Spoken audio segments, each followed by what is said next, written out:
With that, we bring in the number 2 Senate Republican Minority Whip John Thune of South Dakota, who is on the Agriculture, Commerce, and Finance committees. His state has restricted foreign ownership of agricultural land since 1979. Senator Thune, thank you very much. It's always good to see you. Thanks for being here today. Good to be with you, Martha. Thanks. So obviously, the rural parts of the country are what in 2016 President Trump called the forgotten men and women of America, and he resonated with them in a large way. People came out who had not voted a lot in the past and voted for him.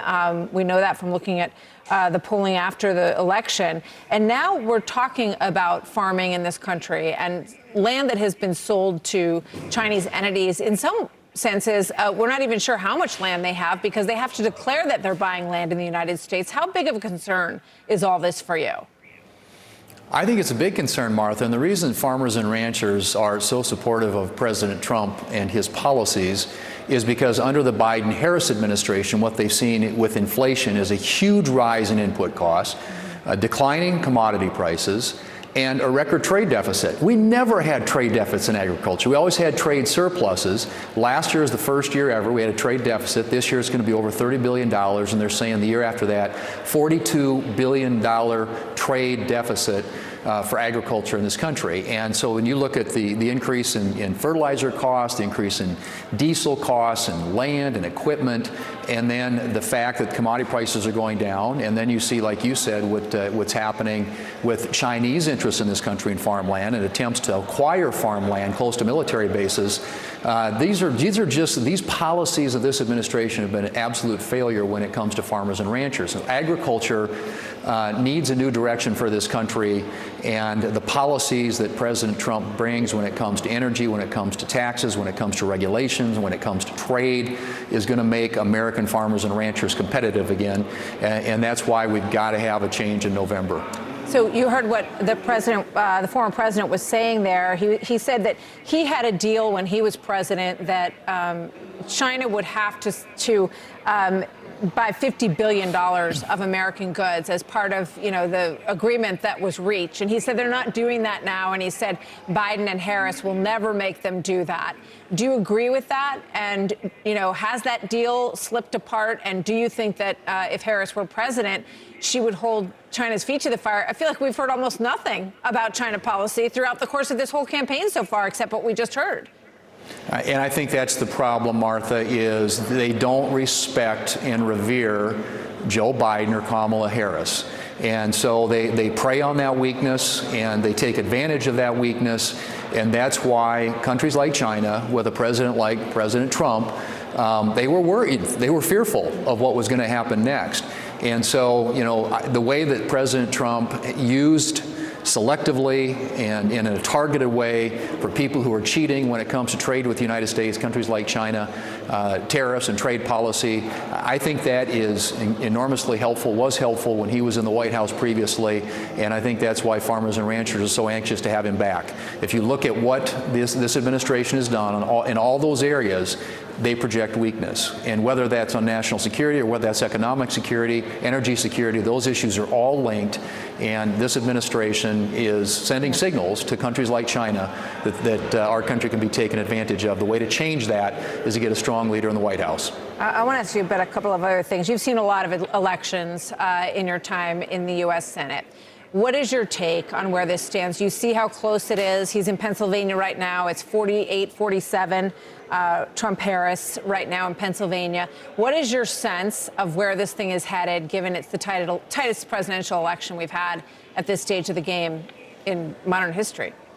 Well, I think that in the end, people are going to vote their pocketbooks. They're going to vote some of the issues I just mentioned, the fact that inflation is up over 20%, groceries are up over 20%, energy is up over 40%. People are spending $13,000 a year more under this administration for their basic cost of living. So I think in the end, that's what's going to win out. I spent a couple days on the bus with Dave McCormick, our Senate candidate in Pennsylvania. We did an ag event there. I did an ag event with Mike Rogers in Michigan, another state that is important in this election at the presidential level. But, know, the polls are tight. I get that. But at the end of the day, when people think about this election, the question they're going to ask is, am I better off than I was 4 years ago? And the answer, in the minds of most Americans, is this country is headed in the wrong direction, not the right direction.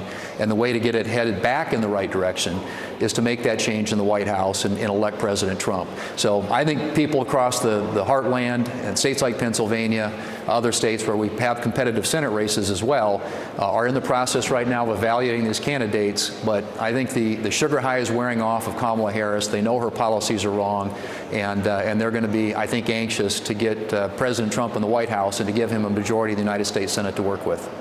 Let me ask you about this very hot situation that's happening in Israel right now. I mean, we're sending additional troops to the region. I just spoke to General Petard moments ago.